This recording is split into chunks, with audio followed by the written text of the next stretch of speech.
So what we're going to start with now are a couple of sonatas by Beethoven. And the sonata form is, I think, very important to understand because the sonata form was the dominant way that people would express like larger musical ideas.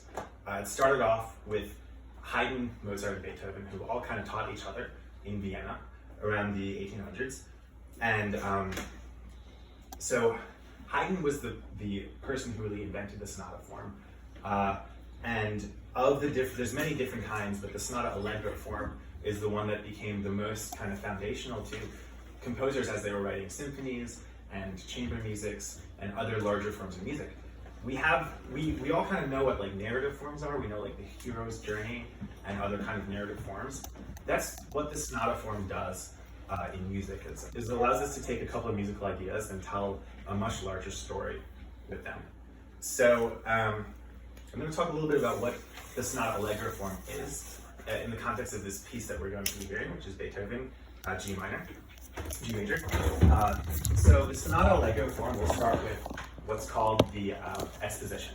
So it's where the composer will introduce the main theme that they're going to be presenting. So in this case, we're going to start with the sonata that's called the cuckoo, because it sounds kind of like a bird. But the main theme that we're going to hear sounds like this. So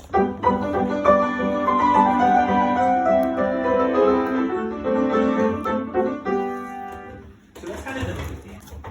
And we start with that. And he'll develop it a little bit in the exposition. The exposition is kind of the main first chunk, and then it goes to the development. The development is, you'll hear the theme coming again, but in a different key. So you should listen to that. When you hear this, it's going to come back on the sixth, so it's going to sound like.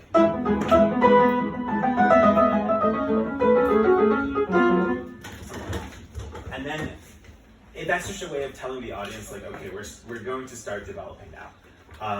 That's when the composer usually moves through a lot of different key changes. It's kind of like the hero's journey before they're ready to come back with the main theme again. And then that's called the recapitulation. So that's what we're going to hear first. The sonata in G major is a very short sonata. It was composed when Beethoven was already going deaf. And then we're going to move on to theme and variations. So theme and variations is another canonical form. It starts with a theme.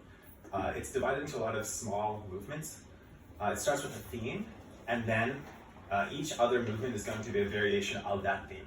So if you've ever heard like jazz musicians that will just go back and forth with different variations of kind of a chordal progression, that's what each variation is.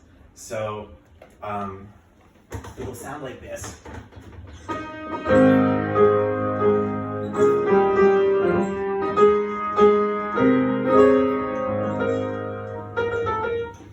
So obviously you're going to hear that in a second because we're not there yet, but just keep that in mind and like listen to the way it varies, because I find it very interesting.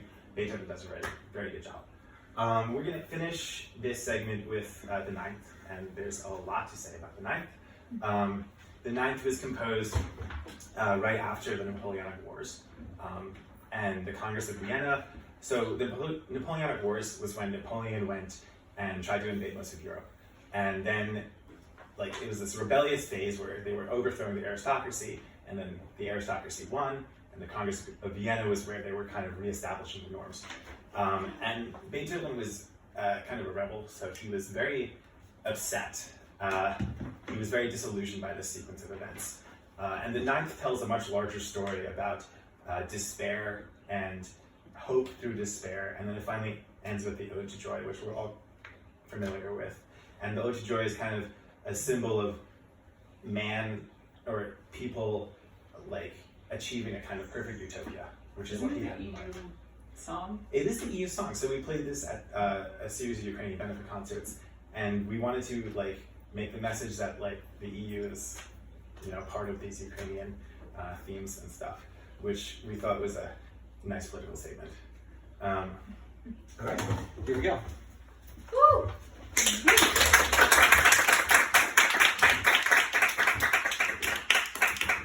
So So because of this bass setup, I'm going to be playing with my back to you, and I'm sorry. But this was actually the way people did play for most of classical music until Franz Liszt came along. He was the first person who started playing with the profile because he was like a superstar and people like went crazy for him. I'm not a superstar and you're not going to see my profile.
Thank you so much.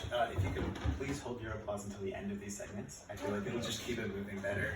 And I don't want to feel like there's too much interruptions, yeah, otherwise. This is more of a community event. It's not like a performer on a stage, you know? Okay, so this is the theme of variations. So yeah, as I said before, just listen to the first kind of movement that'll set forth the theme, and then the variations come afterwards. Also, another note, when I was practicing earlier this week, this key broke. So if you hear any mistakes whatsoever, they're all due to that key.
going to move on to the Piatti. Can I ask a question? Yeah. So can you comment on what speed Beethoven would be played at in Beethoven's era or shortly thereafter? It's a good question because he puts tempo markings on his music. So sometimes composers will put like a metronome marking that they say that they want you to go at, but his metronome markings are always seen as being really fast, and people tend to play them a little bit slower. His metronome actually still exists and it's been tested to make sure that it's not like running a little bit too fast. But at the end of the day, I mean, Beethoven developed tinnitus when he was in his 30s and went deaf by the end of his 30s. So the Ninth Symphony was written when he was almost completely deaf. So he may have had one version in mind. Actually, at the premiere, they really wanted to play it in Berlin, but his friends really begged him to play it in Vienna, where he lived his whole life, because they really wanted him to have it in Vienna. And when he went on stage, it was him conducting the orchestra and then a professional conductor as well. And the professional conductor told the orchestra, "Don't follow him at all. Wow. Just follow me." And he was really beating and jumping and everything, and then the piece finished and he didn't realize it finished. So he was still conducting and they had to tell him and turn him around. Oh, no. Yeah, it was that's a long way of saying no one really knows what Okay. the speed is. So for the I had a quick question too. There was one part in, I think the first one, where your hands keep crossing over. Oh, and yeah. Was that kind of like a way for composers to show off their dexterity, or is that just like the music kind of requires you to be doing all these crisscrossing? That's a really good question. I'm not sure why composers do that. That's the part in the piece that to me is why it's called the cuckoo, because it's cuckoo. But it's a good question. Sometimes you just want the melodic line to be present across a lot of octaves, and sometimes it's easier to have one hand playing that melodic line. But maybe he did just want to show off. So for the Piatti, we're going to start off with Philip Glass. We usually played Philip Glass at a concert that Julie were at, and it works really well. I think I didn't realize it worked so well in concert, but it does. Philip Glass is a minimalist, so he wrote very simple music that was very repetitive, very chordal. I heard Philip Glass being played once, and it was paired with a Schubert impromptu that was also very chordal, and I thought it worked really well. So I thought I was going to pair it with a couple of other pieces that were also very arpeggiated and chordal in nature, and I think that they pair really well. So I hope you guys hear that too. I'm going to start with his 6/18 number 6, which was originally commissioned by WNYC for a new music program. So thank you, Public Radio. And then we're going to move on to 18 number 1.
Now we're going to move on to Bach, just very quick Bach piece.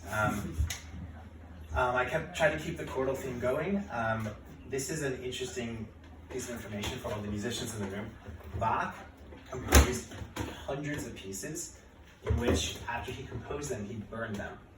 Because he said, God has only heard this once, he doesn't need to hear it again. Thankfully, this is one of the pieces that he didn't burn.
This piece is known as the harp because it sounds like an Aeolian harp.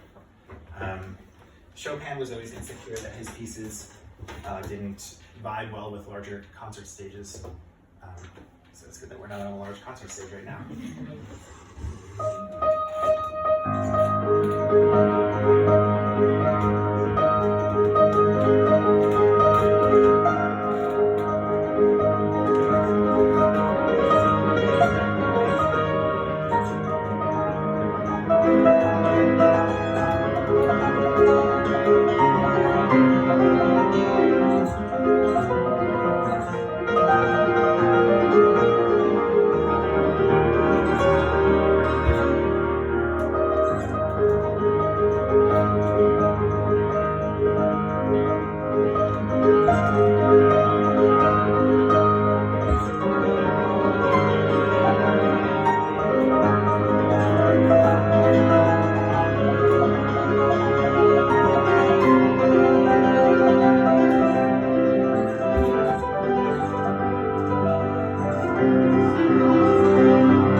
Now we're going to move on to Liszt, who is going to take us into more of the dancier section of this piece. So Liszt is going to close out our program. Liszt is widely considered the greatest piano player of all time.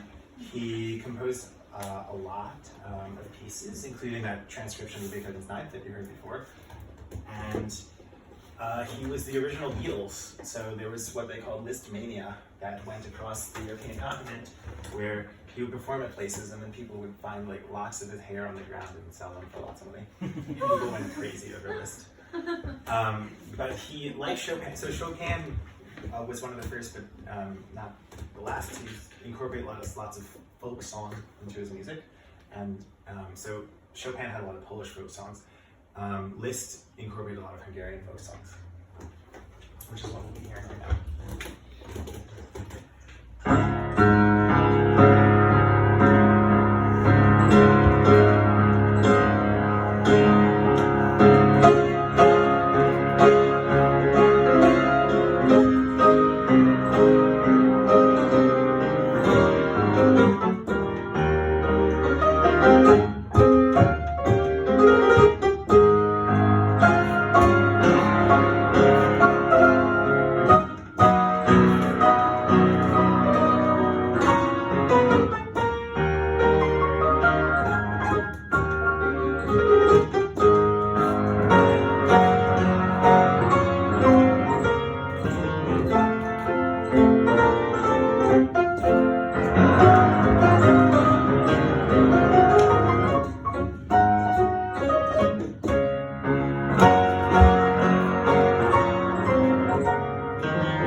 So, grab some drinks, grab some bathroom breaks. I think let's make this short because there's some people that have